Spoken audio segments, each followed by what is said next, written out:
tá ótimo. Então, eu tenho uma leitura do que está acontecendo hoje no Brasil que acontece através das lentes da economia política internacional.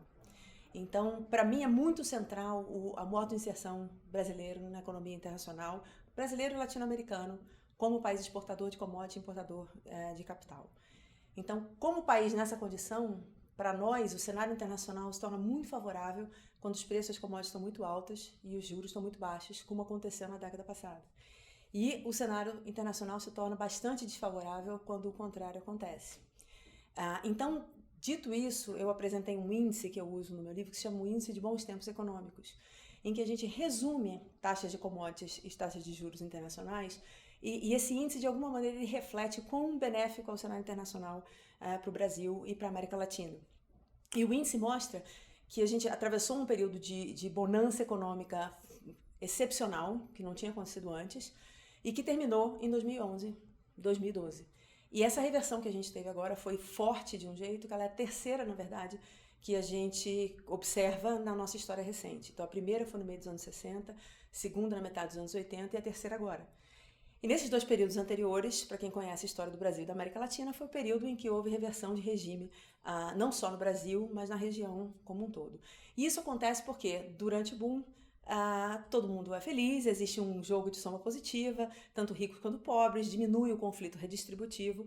Durante a crise, tudo isso se reverte. Então, acabamos de passar por isso. O momento econômico é muito complicado para toda a América Latina, não só para o Brasil. O que houve adicional no Brasil? Houve uma crise política que se seguiu com um candidato que não aceitou o resultado eleitoral. Isso tudo num contexto de escândalo de corrupção que criou a percepção de que a política é alguma coisa suja, a classe política como um todo é da mesma forma ruim. Então, um discurso antipolítico. Inclusive as nossas novas lideranças que a gente tem hoje, algumas fantásticas, mas todas com um discurso muito apolítico, muito contra ideologia, contra política. E isso tudo criou, de fato, um ambiente muito favorável para um candidato que conseguiu se vender como outsider, como alguém que não estava no sistema, que é o caso do Bolsonaro. Eu acho que o Bolsonaro tem todas as características de um líder populista. Ele tem a característica política de alguém que veio de fora, não de fora do sistema, mas que não respeita instituições, não se preocupa com elas, não veio de um partido forte, não se preocupa em fortalecer, fala diretamente com o povo, se sente o representante da população, às vezes até contra as instituições. Ele tem a característica retórica do discurso amigo-inimigo, do apelo às emoções, ao ódio, à divisão, a desqualificação do oponente. Ele tem o fato da revolução da comunicação. No caso do Bolsonaro, o populismo está sempre de alguma forma ligado a isso. No caso de Vargas e Perón, foi a urbanização, as pessoas na cidade, os grandes discursos. No caso do Chaves ou do Rafael Correia, a televisão, né, aquela intimidade com a população via televisão. O Bolsonaro soube usar muito bem o WhatsApp, que é um meio que reforça crenças e facilita mensagens simplificadas e simplificadoras da realidade. Então, nesse sentido, ele surfou muito bem essa onda. Eu acho que existe uma preocupação muito grande. Eu acho que tem um aspecto do Bolsonaro que não é populista no sentido estrito do termo, que é o populismo macroeconômico, de expansão econômica que não se sustenta. Ele, pelo contrário, tem uma agenda neoliberal extrema de redução do tamanho do Estado e desregulamentação, privatização, e que é muito parecido, na verdade, essa combinação entre populismo e a agenda macroeconômica. A agenda econômica neoliberal aconteceu na América Latina no começo dos anos 90. Roberto Fujimori, Carlos Menem. E o que a gente vê é que, durante um período em que o cenário internacional era favorável, essa agenda funcionou, porque todo o sofrimento imposto pelos ajustes neoliberais foi, de certa forma, compensado por uma taxa de crescimento alta, muito investimento externo.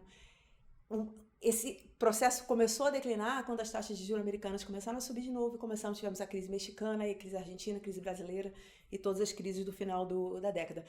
Então, a minha leitura é que o Bolsonaro hoje tem essa aliança de populismo político com o neoliberalismo macroeconômico num cenário internacional negativo, em que a gente está terminando uma crise profunda e o mundo está começando, não tem perspectiva de subida de preços de commodities.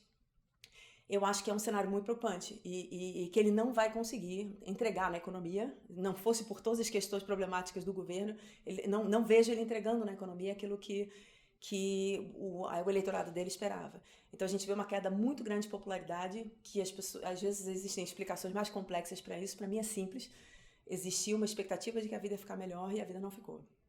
Então, a minha preocupação é que é um governo com um pentor autoritário declarado, um candidato que sempre se revelou muito abertamente favorável não só a ditaduras, mas à tortura e a esse tipo de fenômeno, e essa pessoa que tem esse discurso vai se encontrar numa situação com uma popularidade muito baixa e muita rejeição. Então, o temor que eu tenho é que, dadas essas origens, exista ele continua, inclusive, nessa estratégia de extrema polarização, muito divisiva, criadora de caos, que talvez num discurso dele justificasse um acirramento do controle dele sobre a política. Eu acho esse um cenário muito preocupante, não acho um cenário pouco provável, e eu acho que a gente precisa estar alerta. A cada dia, a cada risco, as instituições têm que ser falado, tem que ser discutido, tem que ser abertamente coberto pela mídia.